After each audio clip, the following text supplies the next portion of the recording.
This man is Dave Courtney. He has robbed, extorted and murdered his way to become one of the most feared and revered criminals in Britain. He is known as the Yellow Pages of the underworld. If you need someone killed, a driver for your getaway car, or a dodgy doctor to patch up a bullet wound, Dave Courtney will know someone who can help. Dave's a proper man.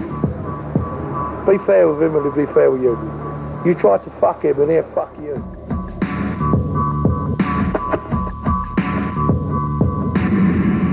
There is certain problems in this life where people need a fucking good hiding, and Dave was the one that would usually give it to them. You know what I mean? He would be the chosen one. People would say, Dave, this fucker really needs a hiding. We can't talk to him, we can't deal with him, so Dave, they knew, would go and do the job. A lot of the things that he's had to give people a clump for, he has made sure that he's justified for it. He's got morals about the way he handles his life, and I respect him for that. People might look at us lot and say they're a complete and utter rabble, but Dave can control that rabble. You know, he can pull them all together as one and control them. There is so many people out there, if they heard a whisper of anyone going to harm him, they would fucking jump to his defence. You know, he can rustle up a proper army when he wants to. What I think my main input into the criminal world is this. I provide morale. I make the criminal game look like a careers option. You might expect a gangster like Dave Courtney to come from a criminal background. But on the contrary, his father was a Cub Scout leader and his mother worked as a store detective in Woolworths. His mother says she struggled with his behaviour as a boy, but that early efforts to reform him failed miserably. Oh, yes, you tried. Very hard you tried, and you sat for hours and talked at night time. You sat and waited because you were worried, you didn't know where he was, so you sat up till 2, 3 in the morning, you come in, you talked to him for hours again to know why, what and wherefore. You just talked and you think, oh yeah, I've won, I've got through, yeah, fine. You know, you go to bed and you think, next day, you hadn't got through a soul.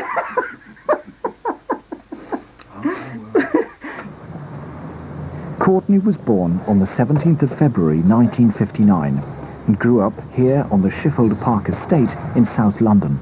That's where I learned to ride a bike, that's where I learned to steal cars, and it was my first experience of gang stuff, you know. Like this estate had its own gang, and that estate had its own gang, and then your school had its own gang, and you know, it was my first experience of the gang thing where boys are concerned, and that is very, very addictive in itself, because the comradeship, the me and mine and us against them really appealed to me.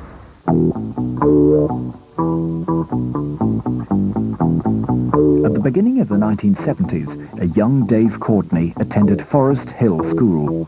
He was considered a problem pupil, but one teacher did manage to get through to him. One of the teachers we had there was John Edwards, I remember, who to me was just the most hip, trendy teacher you could possibly imagine. But everyone liked John Edwards, especially the naughty kids. I don't know why.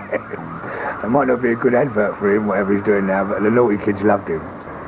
I remember Dave very well as a 15, 16-year-old with, I thought, a talent to tell a story, a talent of acting. And I think if I'd chosen a life for him, it probably would have been down that road. I think he could and maybe still will be another Bob Hoskins. He could have been a really good comedian, real stand-up comedian. And I suppose if I'd had a choice for him, I would have wanted him to pursue that career rather than going into the criminal path that he did. Courtney was introduced to the criminal underworld at his local boxing gym. He went into boxing, he met all these people, he saw them all having a good time, money, big cars, jewellery, and he just thought, fine, fair enough, this is what I want and I'm going to have some. While going to these amateur gyms when I was young, I actually saw these elder men coming in who were legends in the criminal world, was treated with such unashamedly respect, and people bending over backwards for them. It didn't matter how old they were or what they looked like. They always seemed to have a pretty lady on their arm. They always had a beautiful car outside, and they was dressed immaculately. And that burnt into my head, that is what I want to be. After Courtney left school, he sank into a life of petty crime. Before long, he was stealing cars, breaking into newsagents and hijacking lorries. As you're growing up, the messing about turns into money-making naughtiness, right? And that's how it actually evolves. You don't think, well, I'll go out and I'll be a villain. You just go out for a laugh and all that. Right? The things you're doing for a laugh, you realise you could actually put to work and put into genuine money-making schemes. That's when a laugh becomes criminal. But Courtney was about to graduate from small-time crook to organised gangster. It all started on New Year's Eve 1979, when his younger brother was beaten up by kitchen staff in a local Chinese restaurant in a dispute over his food order. And I, with a load of my mates, ran up to the Chinese restaurant where this had took place and burst in and asked, you know, in no uncertain terms, who had just attacked the 14-year-old. And they all started hopping over the counter with knives and swords and sabres and all that, saying, it was me, it was me, it was me, and all that. And so I went for the guy with the big knife first. I got the skewer knife thing off of this guy. He jumped up onto the counter. And I actually said to him, now what are you going to do? You're up there, you know what I mean? What are you going to do now, you fucking idiot? And he just dived onto me. I mean, my arm was 2 foot, the knife was 2 foot, so I was standing like that, and he just dived onto me. We went in and come out. And then it all sort of slipped into turbo again, and everyone was attacking me with dinner knives, and I had to fight my way out of the restaurant.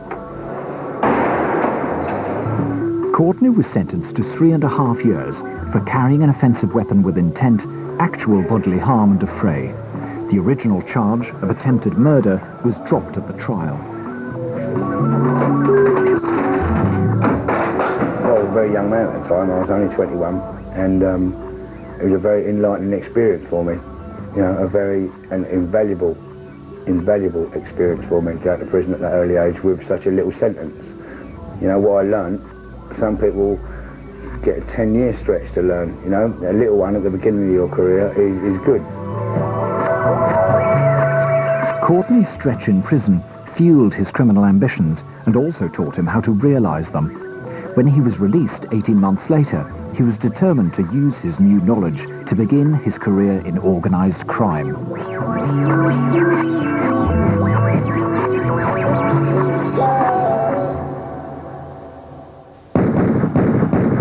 In the early 1980s, Dave Courtney began to lay the foundations for his empire. He started by working as a doorman at a number of clubs and bars in London.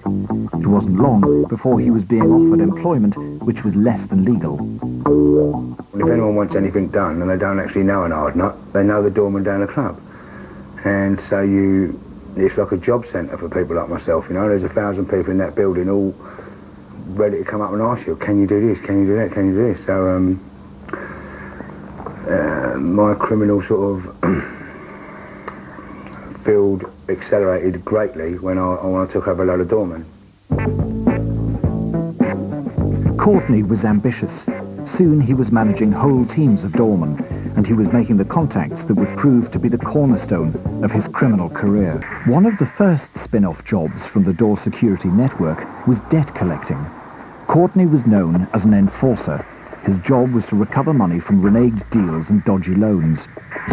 How he recovered the money was left to his discretion. Debt collecting works like this. It's very easy to justify the violence, if you use violence at all, in a debt collecting job. Because I don't feel as if I, or me or mine, are doing actually anything wrong. This person here has robbed that person there. Right? So whatever methods I use to get his money back for him, I've got my Robin Hood hat on. Right? I'm justified. How you now handle debt collecting my way is the psychological approach. Right? If you approach somebody with as much dignity and respect as you possibly can, and by looking at you, he knows you don't have to do that.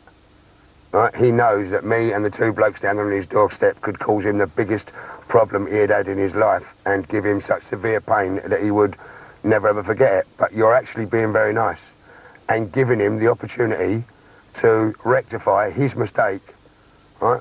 And also explain to him that by doing this to you, mate, I'm justifying it with myself what I'm going to do to you later.